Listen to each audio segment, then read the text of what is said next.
Black Midi's Hellfire, 10 songs, 38 minutes long. Hellfire came out a couple weeks ago, I like to say, so we're finally just now getting to this record. Black Midi is an interesting group that we've reviewed a little bit here on the podcast. We did Cavalcade last year, and I think we did another record of theirs before too. I know we did Cavalcade for sure. We may have done like singles or like a music recommendation here or there. Did we do Schlagenheim? I want to did that. I want to say we did. I don't think we did actually, because I just don't remember any of that. But I know we did Cavalcade for sure. Anyways, but yeah, we did that last year. Yeah. I'm gonna coin this term, and this might evolve, as like all the different genres we name here on Audioface do. Chaos rock. Like that's a great explanation of this record, because I remember the first time I listened to Hellfire, I literally go, what the hell am I listening to right now? Is this like Death Grips gets a bunch of Les Pauls and just goes on acid and goes crazy, or what?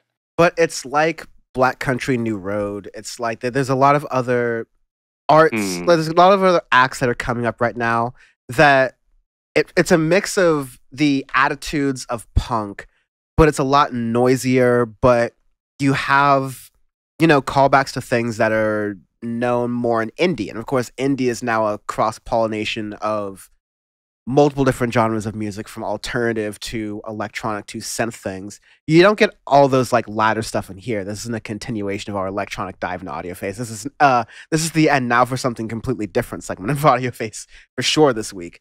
But Hellfire is definitely a continuation, a little bit of a maturation of that chaotic cacophony of sounds that is Black Midi.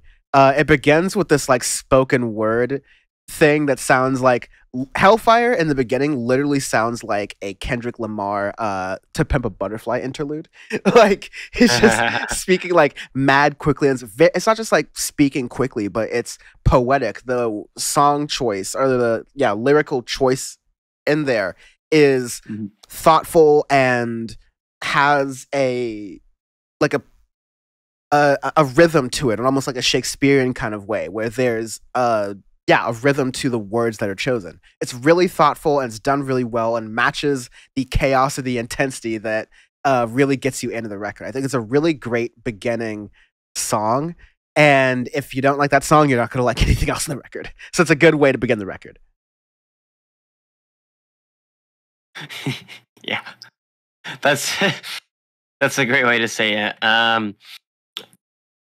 Chaos rock is a great way to explain it, because that's exactly what it is. Because Sugar/Sue is like, it reminds me a little bit of Death Grips is online, with that sound of just like, it's just like insane. It's like you're mixing extremely fast rock with show tunes and like really random stuff, and I'm like, what the fuck am I getting? But I'm okay, because I'm here for the ride, baby. Let's go, Hellfire. And like the first listen of this record, I absolutely hated it. I was like, I'm like, why are you making me listen to this? But then like the second and third listens through, because it's actually sometimes a nice thing of getting a couple weeks with the record to actually appreciate it. I'm like, okay, there's actually some really cool sounds and different things in here. I'm not going to super dig it, nor am I ever going to play this for anybody in my life other than you or me, because they're going to be like, what is wrong with you? Hey Sean, want to hang out, get some coffee, play some Black Midi and Earl Sweatshirt? Clear out the coffee shop. Make sure we have no friends. You want to play some Government Plates and Hellfire at the Coffee Bean? Clear out house. But it's like, it's just a fun record at the end of it, where they're having fun just creating a space. Big thing for me is they made a decent record last year. Cavalcade, we both enjoyed, right? Yeah. We thought it was a pretty good record overall. So within that, it's like, you know what? Just have some fun, work on some of those like experimental tracks you had in like the middle of Cavalcade, where you have some of them experimenting with that like faster tracks and everything. These I'm not exactly sure when or how they were written, but what I'm thinking is a lot of these might have been excerpts from Cavalcade. You know, your Amnesiac to your Kid A, where it's like they don't Mm. necessarily fit in it, but they're experimenting with it, and these somehow still are cohesive enough to make a record with it. Um, and like some of the the jazz interludes and other little things are cool within a rock setting because you don't really get to hear it within other artists to really experiment with that within rock because a lot of rock that we've been getting, is pretty much trapped in this little sphere of conservatism of their own rock. Like they don't want to push the boundaries. There are a few artists that are naturally pushing the boundaries of it, but more often than not, especially within that sphere, you're not getting that. And that is a cool thing with Hellfire is there's sounds in here I've never heard in rock sounds and I didn't think would ever belong. But now it's like I would like I hope that other artists and other people can listen to this and get a couple sounds, a couple ideas that then could lead to some really cool music. And even maybe for Black Midi too, this is just a canvas for them and maybe their next record, the next LP, which is hopefully 2 years from now or something like that, they take some time to make it is really different and really cool within that. So I think it's good. I think most, post-punk quote unquote bands, maybe you can even consider Viagra Boys in this group. Oh, also shout out to Fontaine's DC, who I put in a music recommendations episode recently, who I've been also really enjoying. But they have another post-punk group too, which does have an album coming out later this year. They have some singles that we have on the bubble that we might have to do next week as well. But yes. I have no problem with this group of artists, like the artists we just mentioned. Their ability to transform themselves record to record or just in a really short amount of time is really something that I think other genres could take a cue from. It'd be really interesting if, in the State of Music 2023, Lord help us conversation, we have a thing where like, wow, post-punk might be kind of the new subgenre of indie where it's pushing things forward the most. That'd be really interesting. I don't know if we're there yet, but that's a bubbling take. That's a bubbling take. Yeah. I feel more not a bad take.